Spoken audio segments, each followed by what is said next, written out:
আসসালামু আলাইকুম ওয়া রাহমাতুল্লাহ।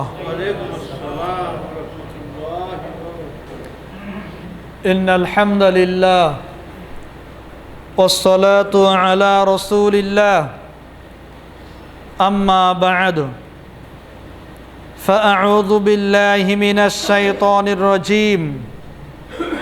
বিসমিল্লাহির রহমানির রহিম।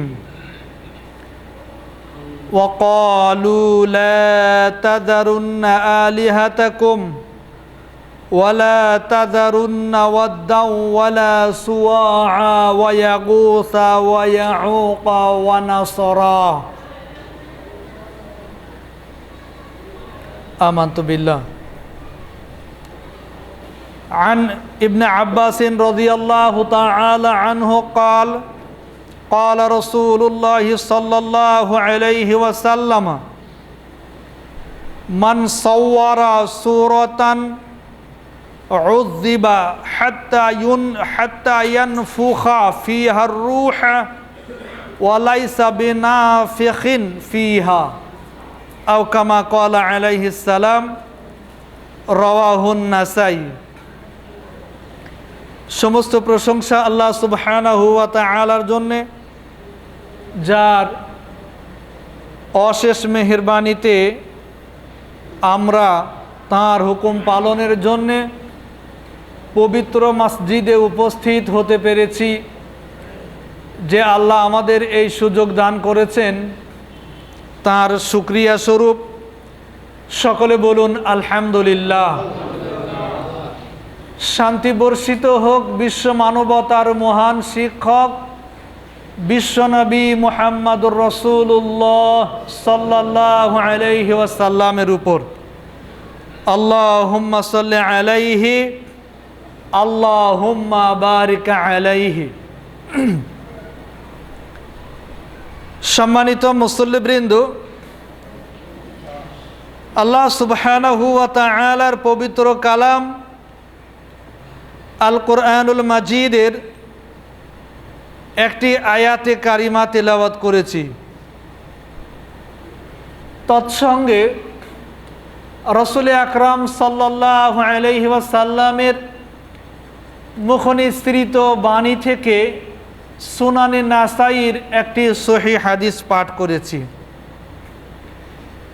এই আয়াত এবং হাদিসকে কেন্দ্র করে আজকে আপনাদের মাঝে যে বিষয়টির উপর কথা বলার ইচ্ছা পোষণ করেছি তা হলো ছবি, মূর্তি বা ভাস্কর্য। ছবি, মূর্তি বা ভাস্কর্য সম্পর্কে কিছু কথা বলবো ইনশাআল্লাহুল আজিজুল মুস্তাআন ওয়া মা তৌফিক ইল্লা বিল্লাহি আলাইহি তাওয়াক্কালতু ওয়া ইলাইহি উনীব। সম্মানিত উপস্থিতি,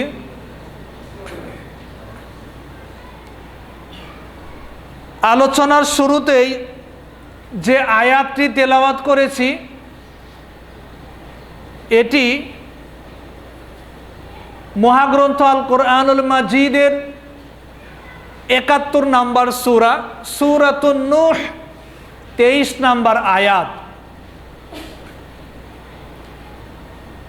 তো এই আয়াতে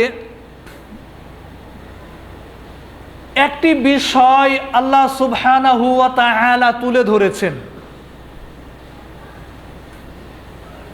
তা হলো মূর্তির পূজা, মূর্তিকে সম্মান করা, ছবিকে সম্মান করা, ছবি অঙ্কনের, বিভিন্ন প্রাণীর ছবি অঙ্কনের প্রতিযোগিতা করা, এর উপরে মানুষকে উদ্বুদ্ধ করা এবং ছবি, মূর্তি বা ভাস্কর্যের প্রতি মানুষের যে ভালোবাসা, মানুষের যে শ্রদ্ধা নিবেদন, মানুষের যে সিম্প্রীতি, এটা কখন এবং কিভাবে শুরু হয়েছে আল্লাহ সুবহানাহু ওয়া তাআলা এই আয়াতের মধ্যে সে কথা তুলে ধরেছেন। এই আয়াত যদি তাফসীর সহকারে পড়া যায়, বোঝা যায়, তাহলে আমরা এর থেকে পরিষ্কার ধারণা পাব যে উল্লেখিত বিষয়টি কখন এবং কিভাবে, কাদেরকে কেন্দ্র করে শুরু হয়েছে, যা বর্তমান সময় পর্যন্ত মুসলিম সমাজে ব্যাপক জনপ্রিয়তা লাভ করেছে।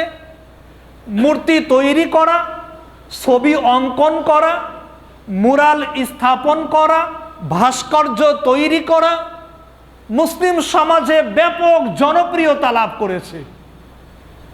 আবার যার মোরাল, ভাস্কর্য, ছবি ইত্যাদি স্থাপন বা তৈরির উদ্যোগ নেওয়া হয়, তার সমর্থক যারা, তারা না বুঝে অনেক বেশি আনন্দিত হয়ে থাকেন। আসলে এটা আনন্দের কোনো বিষয় কিনা, সময় খুব অল্প পাওয়া যাবে, তা আমি কথা না বাড়িয়ে সেদিকে ফিরে যাচ্ছি। এই আয়াতের মধ্যে 5টি নাম উল্লেখ আছে। 5টি নাম অর্থাৎ 5 জন ব্যক্তির নাম। এই 5 জন মানুষই একসময় অত্যন্ত ভালো মানুষ ছিলেন, ধার্মিক মানুষ ছিলেন। নিজেদেরকে আল্লাহর দেওয়া বিধান মতে পরিচালনার সর্বাত্মক চেষ্টা করে গেছেন। আর এই মানুষের অবস্থান ছিল আদম আলাইহিস সালাতু ওয়াস সালামের পরে এবং নূহ আলাইহিস সালামের আগমনের পূর্বে। আদম আলাইহিস সালামের পরে এবং নূহ আলাইহিস সালামের পূর্বে এই 5 জন মানুষ তৎকালীন সময়ের অত্যন্ত ভদ্র, ধার্মিক, বিনয়ী, সভ্য মানুষ ছিলেন। তো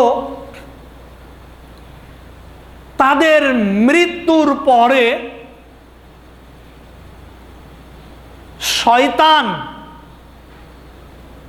তাদের অনুসারীদের অন্তরে একটা কুমন্ত্রণা জুড়িয়ে দিল যে তোমাদের পূর্বে যে 5টা মানুষ ছিল তারা অত্যন্ত ধার্মিক লোক ছিল, তোমরা তাদেরকে ভুলে যেও না। আল্লাহ সুবহানাহু ওয়া তাআলা এই আয়াতের মধ্যে সে কথা উল্লেখ করেছেন এভাবে, ওয়াকালু লা তাযারুন্না আলিহাতাকুম ওয়ালা তাযারুন্না ওয়াদ্দা ওয়ালা সুওয়া ওয়া ইয়াগুসা ওয়া ইয়াউকা ওয়া নাসরা।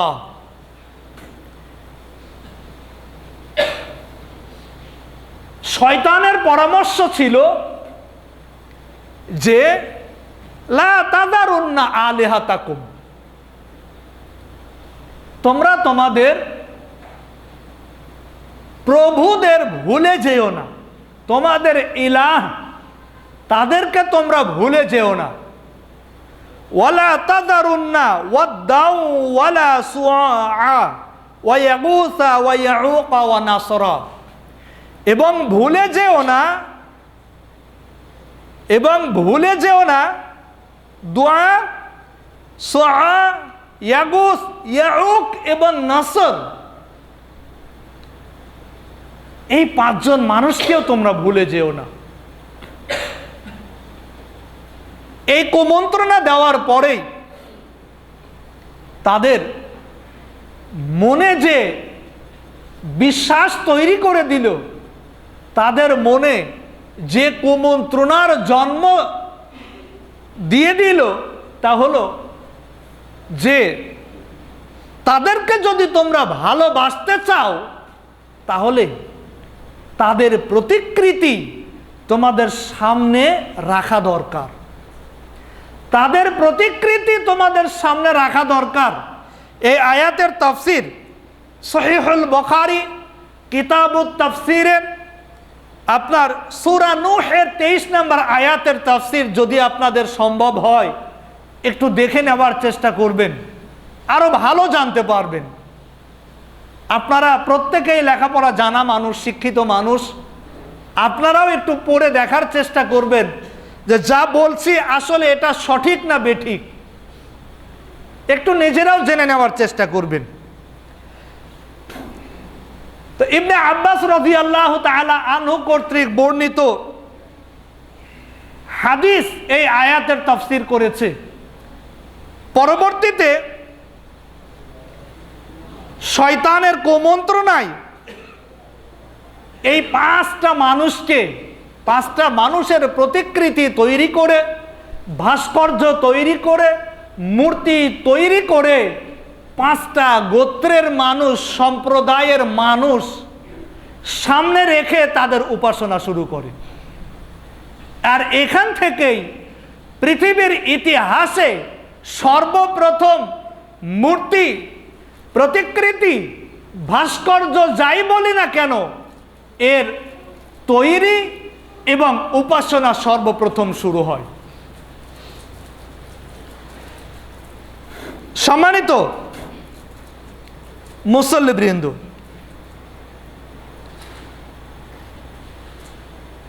অত্র আয়াতে একটু খেয়াল করে দেখবেন, বুঝতে যাতে অসুবিধা না হয় সেজন্য একটু ভেঙে দিতে চাচ্ছি।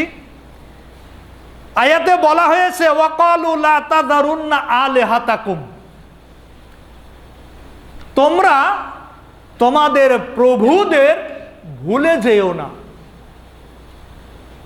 এর থেকে আমরা বুঝতে পারি যে শয়তান তো সৃষ্টিকর্তাকে না ভোলারই পরামর্শ দিয়েছে। যদি সেটাই ধরে নেই যে এখানে সৃষ্টিকর্তাকে না ভোলার পরামর্শ দিয়েছে, সেটা যদি ধরি তাহলে প্রশ্ন আছে, সৃষ্টিকর্তা কয়জন? একজন। আমরা কালেমার মধ্যে পড়ে থাকি কালিমাতুত তাওহীদ, কালিমাতুশ শাহাদা, লা ইলাহা ইল্লাল্লাহ, আল্লাহ ব্যতীত প্রকৃত কোনো মাবুদ বা ইলাহ নাই। এখানে ইলাহ ব্যবহার হয়েছে আর আয়াতের মধ্যে আলেহা ব্যবহার হয়েছে। পার্থক্য কি? অবশ্যই পার্থক্য আছে। ইলাহুন এক বচন আর আলেহা এটা হলো বহু বচন।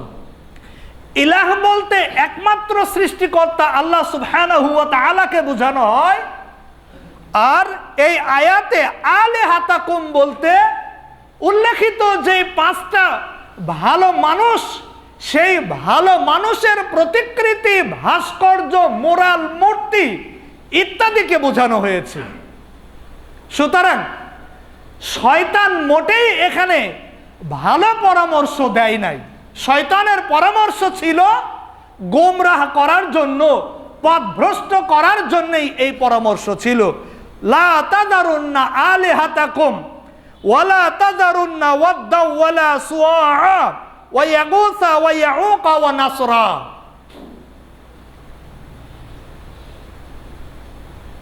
তোমরা দোয়া, সুআ, ইয়াগুস, ইয়াউক এবং নাসর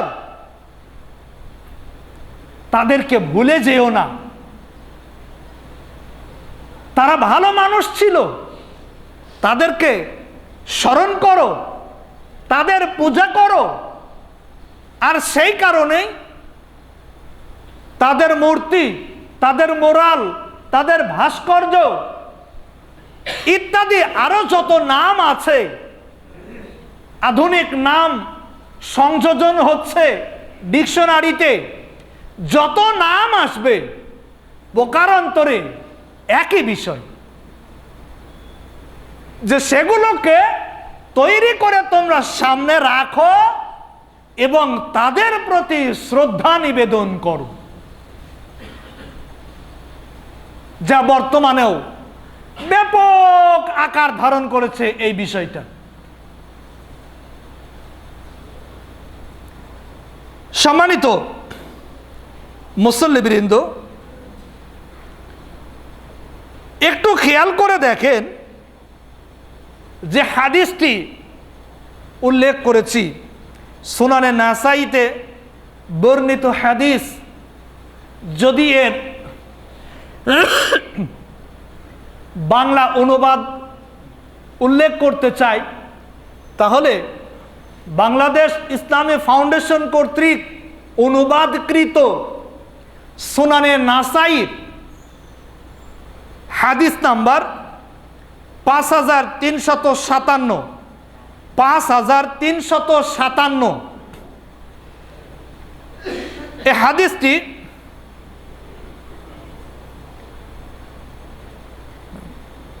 ভুল বললাম, হাদিসের নাম্বার হচ্ছে 5358, 5358 অনুবাদ ইসলামিক বাংলাদেশ ইসলামী ফাউন্ডেশন। ইবনে আব্বাস রাদিয়াল্লাহু তাআলা আনহু এই হাদিসটি বর্ণনা করেছেন। তিনি বলেন, আল্লাহ রসুল সাল্লাল্লাহু আলাইহি ওয়াসাল্লাম বলেছেন, মান সাওয়ারা সূরাতান উযিবা হাত্তা ইয়ানফুখা ফিহা আর-রূহ ওয়া লাইসা বিনাফিখিন ফিহা। যারা ছবি অঙ্কন করে, মোরাল ভাস্কর্য মূর্তি তৈরি করে, তাদেরকে কিয়ামত দিবসে কঠিন শাস্তি দেওয়া হবে, কঠিন শাস্তি দেওয়া হবে। আর তাদেরকে বলা হবে, যে ছবি অঙ্কন করেছিলে, যে প্রাণীর ছবি অঙ্কন করেছিলে, তাকে আত্মা দাও, রূহ দাও। যে মোরাল তৈরি করেছিলে, যে ডিজাইনার ডিজাইন করেছিল, যে মিস্ত্রি অর্থের বিনিময়ে তৈরি করে দিতে সম্মত হয়েছিল, তৈরি করে দিয়েছিল, আবার যারা সেখানে গিয়ে নীরবতা পালন করেছিল, সম্মান প্রদর্শন করেছিল, তার প্রতি যাদের ভক্তি শ্রদ্ধা ছিল, তাদেরকেও একই আওতায় নিয়ে আসা হবে যে তোমরা এর আত্মা দাও, এর জান দাও। যতক্ষণ পর্যন্ত তারা এই ছবি, মোরাল, মূর্তি, ভাস্কর্য ইত্যাদি যত নাম আছে এগুলোকে রূহ দিতে না পারবে, জীবন দিতে না পারবে, ততক্ষণ পর্যন্ত আল্লাহ সুবহানাহু ওয়া তাআলা তাদেরকে শাস্তি দিতেই থাকবেন, তাদের উপরের শাস্তি চলতেই থাকবে। সম্মানিত মুসল্লিবৃন্দ, বিষয়টি আমাদের কাছে অতি সহজ মনে হতে পারে, বিষয়টি আমাদের কাছে বিশেষ সুযোগ সুবিধা লাভের একটা মাধ্যম হতে পারে, যা ইহকালীন সময়ের মধ্যেই সীমাবদ্ধ। অপরদিকে সত্যিকারের কোন মুসলিম এটাকে সমর্থন দিতে পারে না, সত্যিকারের কোন মুসলিম এটাকে নীরবে মেনে নিতে পারে না। অপরদিকে সত্যিকারের কোন মুসলিম একে প্রতিহত করতে গেলে, এর বিপক্ষে কথা বলতে গেলে, এর প্রতি নিরুৎসাহিত করতে গেলে তিনি নানাভাবে সমালোচিত হবেন, তিনি নানাভাবে লাঞ্ছনার শিকার হবেন, তিনি বিভিন্ন পদ থেকে পদচ্যুত হবেন, তিনি বিভিন্ন সুযোগ সুবিধা থেকে বঞ্চিত হবেন। এরপরেও একজন প্রকৃত মুসলিম পরকালীন জীবনের অনন্ত সুখ শান্তি নিয়ামত রাজি ভোগ করার প্রত্যাশায় ইহকালীন জীবনের এই তুচ্ছ কষ্ট যন্ত্রণা পদ থেকে বঞ্চিত হওয়া, নানা রকম সুযোগ সুবিধা থেকে বঞ্চিত হওয়া, এটা একজন প্রকৃত মুসলিমের কাছে অতি তুচ্ছ এবং নগণ্য একটি বিষয় মনে হবে। সম্মানিত মুসল্লিবৃন্দ, একটু খেয়াল করে দেখেন, বাংলাদেশ ইসলামিক ফাউন্ডেশন এর প্রতিষ্ঠাতা কে ছিলেন? এটা অনেকের জানা আছে, অনেকেরই জানা নাই। বাংলাদেশ মুক্তিযুদ্ধের স্থপতি বঙ্গবন্ধু শেখ মুজিবুর রহমান বাংলাদেশ ইসলামিক ফাউন্ডেশনের প্রতিষ্ঠাতা। তার এমন একটা উদ্দেশ্য ছিল যে রাষ্ট্র পরিচালনার ক্ষেত্রে যাতে ইসলাম বিদ্বেষী বা ইসলামের সাথে সংঘর্ষপূর্ণ কোনো সিদ্ধান্ত আমরা গ্রহণ না করি, সেই ক্ষেত্রে ইসলামিক ফাউন্ডেশনে সর্বসময় ইসলামিক রিসার্চ বা গবেষণা চলবে। তাদের গবেষণার আলোকে আমাদের ভুল ত্রুটি ধরা পড়বে, আমরা পরিশুদ্ধ ইসলামী নীতি নিয়ম নিয়েই রাষ্ট্র পরিচালনা করব, আমরা আমাদের দেশ শাসন করব। বর্তমানে টঙ্গীর যে ইজতেমা হয়ে থাকে, এই ইজতেমার যে জায়গা, এটাও তারই বরাদ্দকৃত জায়গা, তার হাত দিয়েই এই ইজতেমার জায়গা বরাদ্দ হয়েছে, যে এখান থেকে মানুষ ইসলামী আলোচনা জানবে, শুনবে, ইসলামের সহি দিক নির্দেশনা জানবে। এই উদ্দেশ্যে তার এই খেদমত ছিল। এরকম আরো অনেক খেদমত, ইসলামের সপক্ষে তার অনেক খেদমত রয়েছে, অথচ আজকে তিনি আমাদের মাঝে নাই। আমরা তাকে ভালোবাসার অতি উচ্চ আসনে বসাতে গিয়ে তাকে আল্লাহর আসনে বসিয়ে দিচ্ছি। এটা অত্যন্ত দুর্ভাগ্য এবং দুঃখজনক বিষয়। কথাগুলো আপনাদের খারাপ লাগতে পারে, একটু খেয়াল করে দেখেন।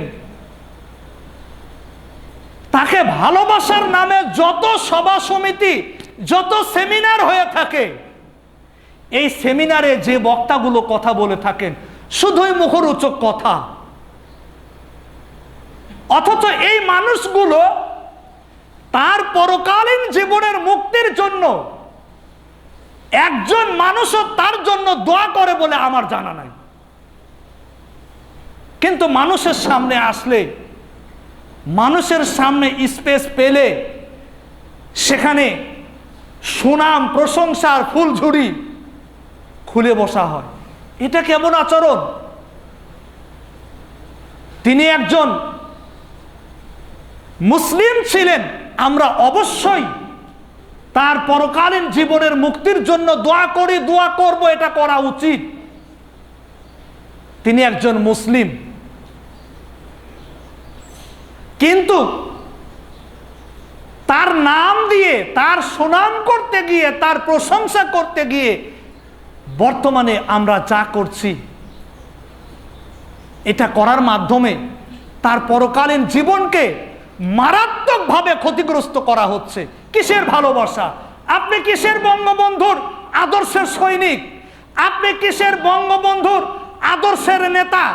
আপনার মাধ্যমে যদি বাংলাদেশে মুক্তিযুদ্ধের স্থপতি বঙ্গবন্ধু শেখ মুজিবুর রহমানের মৃত্যু পরবর্তীকালীন জীবন যদি হুমকির মধ্যে পড়ে থাকে, তাহলে আপনি কিসের তার আদর্শের সৈনিক? তিনি তো ইসলামের খেদমত করে গেছেন। ইসলামিক ফাউন্ডেশনের মতো এত বৃহৎ একটা ধর্মীয় প্রতিষ্ঠান, যেখানে প্রতিনিয়ত ইসলামী গবেষণা, রিসার্চ চলবে, এই রিসার্চের আলোকে, এই গবেষণার আলোকে রাষ্ট্র পরিচালিত হবে, তার এই খেদমতকে আমরা কেন ভুলে গেলাম? কেন আমরা তার পরকালীন জীবনকে বিপদগ্রস্ত করে দিচ্ছি, এটা মনে হয় তার সাথে আমাদের মারাত্মক বিশ্বাসঘাতকতা করা হচ্ছে। আমরা তার মারাত্মকভাবে ক্ষতি সাধন করে চলেছি, এটা মনে হয় আমাদের কাম্য নয়। তাকে ভালোবাসার নামে বহু মুরাল তৈরি হয়েছে, ভাস্কর্য তৈরি হয়েছে, আবার নতুন করে ভাস্কর্য তৈরির পরিকল্পনা চলছে।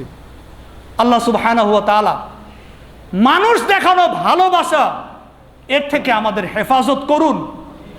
মুসলিম হিসাবে আমরা মানুষকে ভালোবাসবো, মানুষের মৃত্যু পরবর্তীকালীন জীবনের সুখ শান্তির জন্য দোয়া করব, এটা আমাদের ঈমানি দায়িত্ব। তবে অন্যায় কোনো কিছু করলে সেটা আমরা মেনে নিতে পারি না, পারবো না। অতএব যারা এখন তার নামে নতুন করে ভাস্কর্য তৈরির সিদ্ধান্ত নিচ্ছেন, তৈরি করতে যাচ্ছেন, আমরা তাদের জন্য দোয়া করি, আল্লাহ যেন তাদের এই এহেন দুষ্কর্ম থেকে বিরত থেকে প্রকৃতপক্ষে বঙ্গবন্ধুর কল্যাণ যদি তারা সাধন করতেই চান, তাহলে ইসলামী আদর্শে আদর্শিত হয়ে তার মৃত্যু পরবর্তীকালীন জীবন সুখ এবং সমৃদ্ধময় করার জন্যে জীবিত যারা আছি তারা তার জন্য দোয়া করি। আল্লাহ সুবহানাহু ওয়া তাআলা আমাদের সকলকে প্রকৃত ইসলামী আদর্শে আদর্শিত হওয়ার তৌফিক দিন। সেই সাথে বাংলাদেশের মুক্তিযুদ্ধের স্থপতি বঙ্গবন্ধু শেখ মুজিবুর রহমানকে যারা ভালোবাসি, তার মৃত্যু পরবর্তীকালীন জীবন সুখ এবং সমৃদ্ধশালী করার জন্য আমরা দোয়া করি। আল্লাহ সুবহানাহু ওয়া তাআলা তার ইহকালীন জীবনের যাবতীয় ত্রুটি বিচ্যুতি ক্ষমা করে দিন এবং পরকালীন জীবন সুখ এবং সমৃদ্ধময় করে দিন। আমিন। বারাকাল্লাহু লানা ওয়া লাকুম ফিল কুরআনিল আযীম ওয়া নাফা'না ওয়া ইয়্যাকুম বিল আয়াতি ওয়াজ